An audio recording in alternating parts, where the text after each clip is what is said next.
Don't be like them. Stop feeding the Boneskinner. Stop it.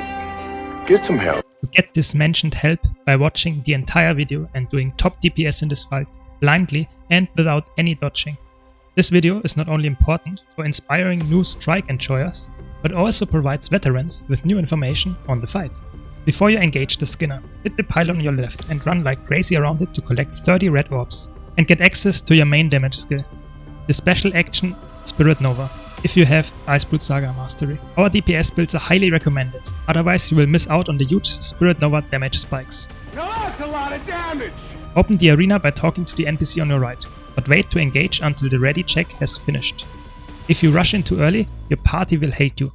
Not something you want. Fight always starts with a conal AoE attack called Death Wind, which not only knocks down and inflicts weakness, but also extinguishes one of the 6 torches lit around the arena.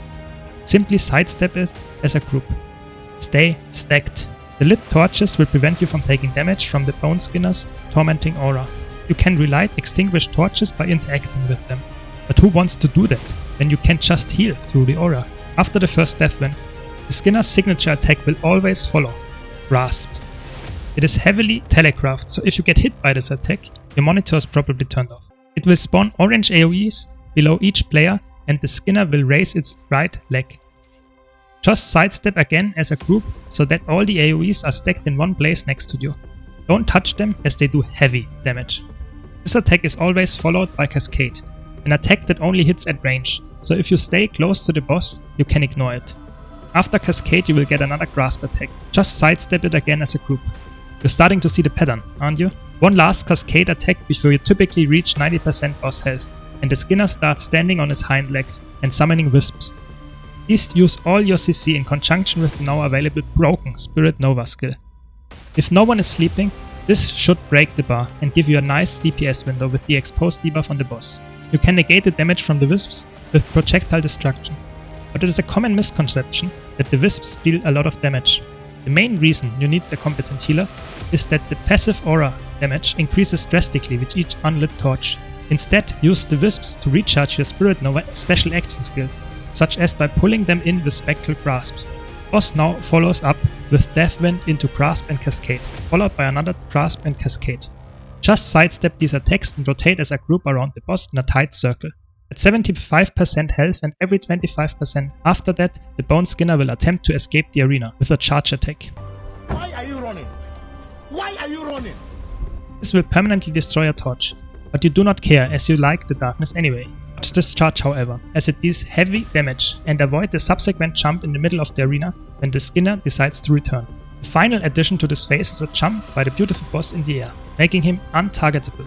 This attack will pull you into the middle of the arena and put out all the torches, which are not lit anyway. After a short delay and some weird telegraphing, dodged at 80% of the finished telegraph, the Skinner will reappear, dealing heavy damage. Avoid this attack at all costs to avoid testing your healers further. After this, the Skinner will randomly perform Death Wind and Grasp mixed with these skills. Just get it done before your party dies from the hard-hitting aura tears. Just do it! Now that you hopefully understand the overall battle, here are some tips to help you deal with each mechanic. As a healer or offensive support, you can use stability when the cone attack appears to prevent slow allies from getting knocked down and killed in the immediate Grasp attack after the knockdown. Blocks and H's can make it very easy to avoid all attacks without losing precious DPS uptime. If you can't trust your supports, you can even use Illusionary Riposte on a Mesmer's offhand sword or similar skills in your base set to avoid attacks. Invulnerability doesn't work against aura ticks, so if your healer is bad, you can't avoid going down to the damage. Here's the most obvious tip. Do not die, especially as a healer. Your downfall could cause a cascade and all party members could die. The mighty Alacrity Heal Scourge is still very good in this fight, even after clutch transfusion saves are no longer possible, because your Resurrection and Barrier, as well as well-timed Spectral Grasps, can single-handedly carry the CC phase with the Spirit Nova skills for the party. Spirit Nova has a crazy aftercast. It locks you in place, so know when to use it safely. However, you can still move when you switch your weapons. If you have listened and watched carefully, you should be able to beat the Boneskinner with just one hand now. I hope you enjoyed this definite Boneskinner guide.